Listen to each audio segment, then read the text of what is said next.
Havaların isinməsi ilə əlaqədar mağazalarda dondurma satışında canlanma müşahidə edilir. İstənilən mağazada müxtəlif çeşidlərdə, müxtəlif ölkə istehsalı olan dondurmalar satılır. Lakin həmin qida məhsulunun ləzzəti qədər təhlükələri də var. Belə ki, bəzi hallarda insanlar iş bazarlarının hilələri ilə qarşılaşırlar. Daha dəqiq desək, dondurmaların üzərində istehsal və son istifadə tarixi qeyd olunmur. Apardığımız sorğudan da ortaya çıxır ki, əksər vətəndaşlar dondurma alarkən onun istifadə müddətini fikir vermirlər. Diqqətsiz olur. Hər deyilir ki, yəqin ki, vaxtı keçməmiş olardı. Çox da üstünlüyü vermir onlara. Yox. Niyə? Mən baxmıram. Baxıram çünki tarixinə baxmasaq çox keçmiş ola bilər və hər insan zəhərlənə bilər də ona elə.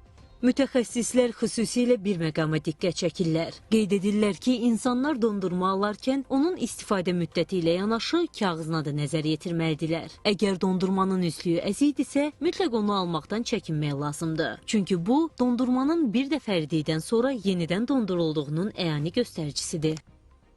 Mütləq şəkildə saxlama şəraitinə uyğun şəkildə olması onun tamlığının, paketinin tamlığının pozulmaması ilə göstərilir. -18 dərəcə ondan daha soyuq temperaturda saxlanılarsa, bu zaman son istifadə tarixinə qədər istifadə etmək olar. Yaxşı olar ki, uşaqlara 1 yaşına qədər dondurulma verilməsin. Çünki bu zaman onlarda həzm sistemi tam formalaşmadığına görə allergiyaya və bir çox boğaz ağrısı və digər xəstəliklərə səbəb ola bilər. Dondurma zəhərlənməsi daha çox uşaqlar, yaşlılar və hamilə qadınlar arasında özünü göstərir. Qida məhsulunun tərkibində süd köhnəlmiş, tərkibi pozulmuş, bakteriya və infeksiyalı olduqda bu insan orqanizmi üçün bir çox problemlər yaradır.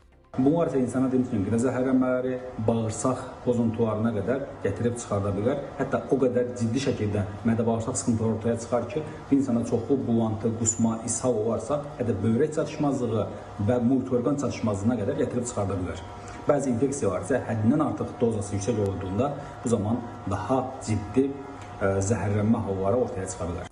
Məsələ ilə bağlı Qida Təhlükəsizliyi Agentliyindən bildirildi ki, qida təhlükəsizliyi haqqında qanuna uyğun olaraq qida məhsullarının etiketlənməsinə dair tələblər müəyyən edilib. Bu tələblərə əsasən məhsulun tərkibi və istehsal tarixi barədə dolğun məlumatlar qeyd olunmalı. Məhsulların etiketlənməsi dəqiq, aydın və istehlakçılar üçün tam başa düşülən formada həyata keçirilməlidir.